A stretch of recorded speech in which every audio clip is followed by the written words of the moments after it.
then that's just a learning lesson, priceless, that will then never be again. Hello and welcome to Simple Sense for Small Business. I'm Trevor and I'm hanging out here with Linda Ray. Today's topic on our podcast is, well, Linda Ray, what is the topic for today's podcast? I don't know. That's correct. Let's not keep you in suspense any longer. Today's podcast is about saying, I don't know, when you don't know. Do you know more about what we're talking about with I don't know? I do. Well, it was inspired in our video for our EIDL consulting business, talking about loan officer disease, which is a phrase that I coined many years ago in the mortgage business when I would hear my colleagues, or when I was a manager, my employees, saying silly, absurd, nonsensical, and incorrect things to clients on the phone. Hi, Josh, can you tell me when is the appraisal coming back and when am I going to get my approval and when can I close? Oh, we'll have the appraisal by 5 o'clock today, which means I'll have a commitment tomorrow and you'll be able to close by Monday or Tuesday, which is a symptom of loan officer disease, because what Josh should have said was, I don't know when the appraisal's coming back. There's a process to this. They're still working on it. Bingo. And so that conversation about loan officer disease basically became the inspiration for today's podcast of learning how to say and knowing how to say, I don't know. Having 30 plus years in the insurance business, I'm not that old. Yes, I am. There were a lot of moving parts when it came to a business owner and the insurance they needed, depending on their type of business, et cetera, plus the underwriting process, plus the pricing, plus. What happens is when you're new and young in any kind of business or industry, you want to seem credible. Well, I think you don't have to be new or young. I think saying don't know is a challenge that a lot of people face, which is why we're doing this podcast about it. Well, that's true. I am thinking about how, when you gain some knowledge or you have some experience working in a field or in a job or in a business or profession or whatever, that you become more confident saying, you know what, I don't know, but let me check on that. Because it's perfectly fine to say I don't know because you might have to check on something. I think what happens is the ego with the fact that you have to respond, or in your mind, you're like, I don't know the answer to that question. Should I know the answer to that question? I don't want to be embarrassed. Yeah, I don't want to be embarrassed because I don't know that. I don't want to lose the client.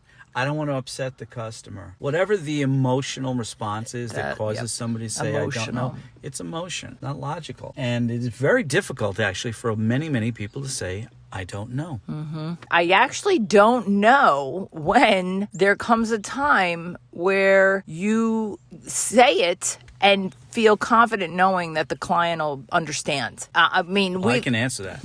Oh, you can? Oh, yeah. Oh. So, well, you're so smart for knowing. I know how to say I don't know. In my 20s, I built my first career in retail and customer service. And that's back in the day when, literally the repair on somebody's TV or VCR could be waiting on a part that's literally on a boat coming from Japan. And people would say, well, when's the part going to get here? And you'd have to say, I don't know. It's hard to say because the customer doesn't want to hear that. But better still is when I started my mortgage career in 1989. And the very first cold call of a real estate office I did on my own without my boss was a little real estate office in Queens, New York. And I walked in and I met the broker and introduced myself. I didn't actually have any kind of script prepared. I just flung it out of my mouth and just shot from the hip, if you will. I said to him, I'm brand new in the business. I work for a guy who is very experienced. And if you beep me, and I pointed to my beeper on my belt, I'll call you back. Now you're showing your age. Well, I'm old.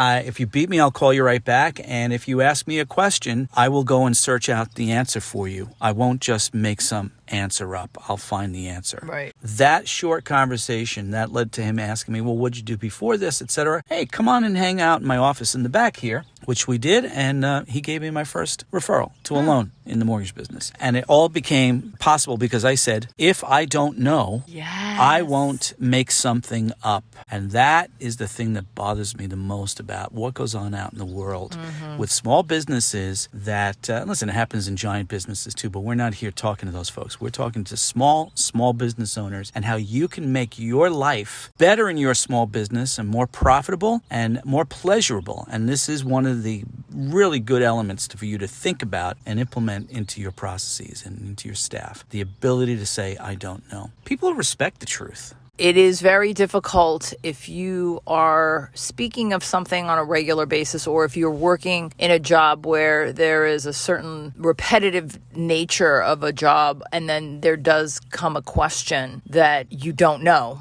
And you know that, wow, you know what? Actually, I probably should know that, but I've never had to confront a situation where I had to refer to that to have the answer. That's an interesting element, because I didn't even think of it from that perspective. I'm thinking, just generally speaking, that customers and clients ask all kinds of questions about their experience with your business. And too often, we don't know how to basically shut the customer down, because certain customers, many customers, they'll just keep going. And you've got other things to do with your time, actually, which includes servicing the customer. Right. And if you are staying on the phone or standing there at the counter or sitting at your desk going over and over and over again with the client, and they keep asking questions, you keep coming up with fakaked answers, as opposed to saying, I don't know, but there is a process to this, or I don't know, I will get back to you on such and such a date, or I'll attempt to have an answer, or we may never know.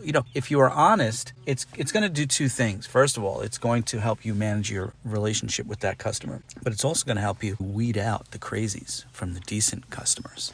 That's true. And I'll give you an example of when I first started working with business insurance with business clients. I couldn't tell you how long ago, if it was a decade or 15 years ago. Somebody asked about a certain coverage type that's included in business insurance. And it's probably one type of coverage that I hadn't dug into to learn more specifically about. I think it was the personal injury and advertising coverage. I had only been exposed to business type policies for not that long. So when she asked me what it was, I did not know how to answer the question. And I did not say, I don't know. Boom. You are proof of my concept. So I know this. I've lived this. It is very difficult to say, I don't know. In your case especially, you were on the phone with a prospect. I was sitting in front of her, so it was even worse. And you wanted to sign up that customer. Yes. You didn't want to lose the business, lose your commission check. Yes. Lose the income. But you see, that's exactly the point about saying, I don't know. You bring to that conversation, when you can say, I don't know, a level of heroism